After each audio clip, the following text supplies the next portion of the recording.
Today's guide will be covering the garage layout. Basically, I'm going to show you what buttons mean what when you're looking at the garage here and what is important right now to you and what's not. This is strictly for beginners and people who are getting into the game and don't quite understand what the garage is and everything in it. So we'll be starting over here up at the very top. I'm going to go clockwise around the screen, and I will try to kind of keep it in the best order that I can. Basically, you should already know battle button means take me into the battle. I'm ready to fight. Over here to the right of this is a random battle queue. This is also, you can select different types of battle modes. If you're just starting out, you really do not need to be concerned about this at all. Just stay in random battles. That is what 95% of what people who play this game are doing. So just random battles, and that's where you need to stay.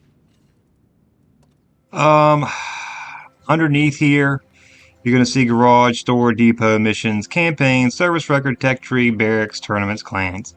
Of all these buttons right here, the only ones you need to be concerned about is the garage, which that is where we are right now in the garage. The store here is just for if you want to use real money to purchase things. If you're just getting into the game, don't even go into this. Don't look at it. Don't burn money on this game until you're serious about playing. The depot. I would not be concerned about the things that are in this right now.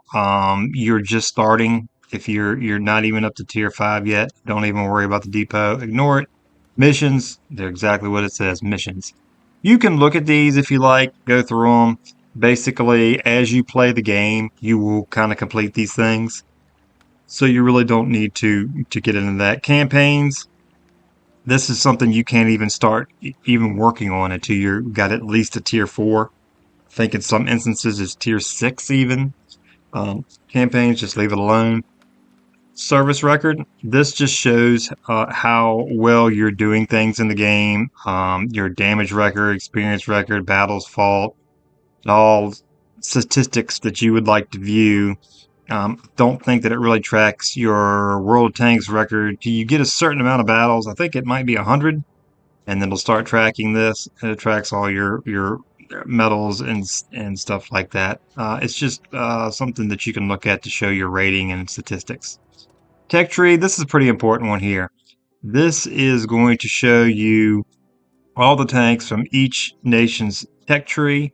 I will advise, just on a side note, when you are starting the game, I would advise you go down either the American, the German, or the Russian tech tree. And the only reason I suggest that is because it has a wide variety of tanks, and you're able to go in multiple directions. And it can give you a better sense of what kind of tank that you would like to play and what branch you'd like to go down when you get to these other nations where the limitations of the type of tanks you can see here. Poland only has heavy tanks and medium tanks, no tank destroyers, no artillery, no light tanks. Barracks, this is where all your crew members will be. You can filter this out as you'd like to view your crew members. It's not really that important to you don't need to be going here and looking at much of anything. Transferring crew members, but you're really not going to start transferring crew members until you get up into tier 4, 5, and 6. Tournaments, don't even worry about it. Clans, don't even worry about it. Okay, moving on to the next side here, we're going to go over to the top right. This here is for personal reserves. You're probably not going to have any. I don't suggest even getting into these or using these. If you do happen to come across some from some missions or whatever, hold them and save them till you get to upper tiers. Next, you'll see bonds. Bonds cannot be earned until you are upper tiers, and they need to be spent wisely, and I would suggest a pretty good knowledge of the game and how it works before I would even bother using bonds. You can use bonds for directives. I would suggest do not do that. Do not do that. Hold on to your bonds until you are well up into a few upper tiers tanks, because then you'll kind of have a general knowledge from doing some more research on what the purpose of bonds are and what you can do with them.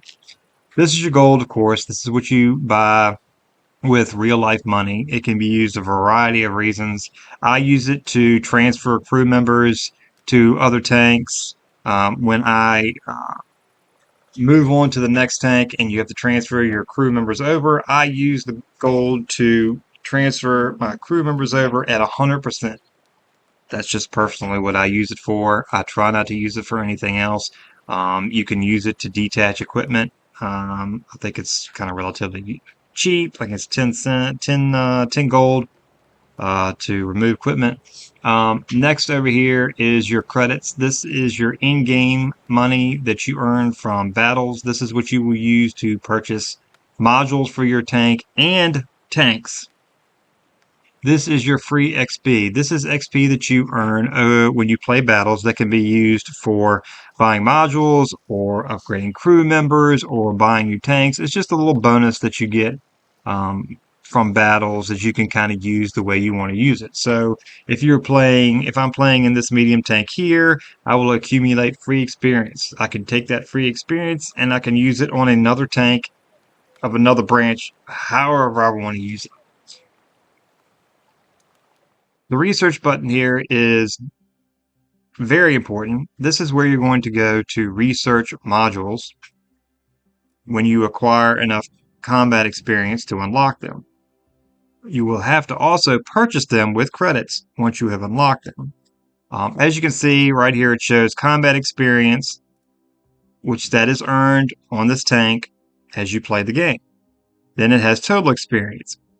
So I want to make one thing clear. Your combat experience is what you earn with this tank specifically. Total experience is your combat experience plus your free experience. So yes, I can unlock this module, but if I want to unlock this, it's going to cost me also 2384 free experience. So that's up to you whether you want to do that or not. I try not to do it.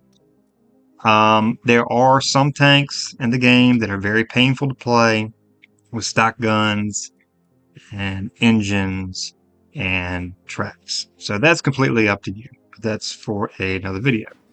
Over here, you just ignore this. This is a field module thing. Don't even need to be concerned about it until you're going to get tanks that you're going to keep forever. And I don't even think you can use them except for tier 5 and above. Below this is your statistics for the tank that you currently have highlighted in your garage. It'll break things down on the rate of fire, the loading speed in between shells. So once you fire, this is how long it'll take to reload the gun, and other statistics that you can view if you like. Down here towards the bottom, you can ignore this here, by the way. Down here on the bottom, this is your notification center. This will give you just, this anytime that you are finish a battle or you change something with your tank or you buy something, you'll get a notification here that you have done that. Over here is basically this is going to track your statistics during the day. So as you play the game, it's going to tell you how many credits you earn, bonds, combat, and such, your rating, your victory percent, your rates, and how many victories you had. It'll basically tell you how your session is going as you're playing. And over here, we'll kind of break it down by vehicle, how you're doing to each one. Let's get out of this. Also, you'll see sometimes you'll click these buttons and it'll take you somewhere you don't want to be. Okay, down here, we're going to jump to the carousel real quick. This is the carousel. This is where all your tanks are going to be located. You can go here to a filter and you can filter out whatever tank that you are looking for. So where, as you can see, if I have no filter on, there's lots of tanks in here that I'd have to go through to find the one that I want. So if I want to say, hey, I'm looking to try to play my Japanese heavy because that's what I want to work on, I can click Japanese, I can click heavy, and it's going to bring up any Japanese heavy tank that I have. You can break it down. If you have several different tiers of Japanese heavy tanks, you can just click on the one that you want and it's going to pop up. That will pop up. It's just a filtering system to filter out tanks when you accumulate a lot. Above this is going to be your loadout for the tank. So this is going to be where your equipment is, your directives, which don't even use directives at low tier. Don't even bother it. Your ammunition and your consumables. Your repairs, just make sure that you have this click automatic repairs on all your tanks, which pretty much I think it's a default that it's going to be clicked. Exterior, this is for your camouflage at low tiers, below tier 4 and even tier 4. I would not fool with even putting camo on the tank, to be honest. I would save that until you get to upper tiers and to a tank where you're going to be in for a while. Camouflage does add a benefit. It does give you, I think, depending on the camouflage, I could be completely wrong, but I think it's at least 3% camo. So don't even bother using that until you get to mid tiers. You can start using camouflage. Then we're going to jump over here. This right here is just your daily missions. Pretty much just play the game, and you're going to complete these. That's all there is to it. Just play it. You'll complete it. One thing I want to jump back to over here, I forgot about when we were doing all these up here. You're going to have a little ribbon, and it's going to be kind of large, and it's going to be blue, and it's going to say Tank Academy when you click on it. So what that is just, it's going to look similar to this right here. It's going to say Tank Academy, and it's going to have missions that you can complete, and they're just play the game, and you're going to complete them. And it'll give you just kind of the similar things here: credits, maybe some equipment, or a day of premium, or maybe some camouflage. Just play the game, and you'll progress through, and you'll get these bonuses. This is a little thing that Wargaming has decided to throw in there to keep people, enticed, and at an early stage in the game when you can't really take advantage of other missions that require upper tiers to complete. So moving on over here to the left, this is your crew members. Basically at low tier, I would not be too concerned about them. You're going to progress through tanks so quickly at low tier that it's not financially beneficial to transfer that crew to the next tank. So from tier 1, 2, 3, and even from tier 3 to tier 4, just dismiss your crew when you buy a new tank. Put in another crew at 50% for free. And at tier 4, possibly, definitely tier 5, you want to start transferring your crew from one tank. So once, and I'll use my Japanese heavy as an example because that's what I'm working on right now.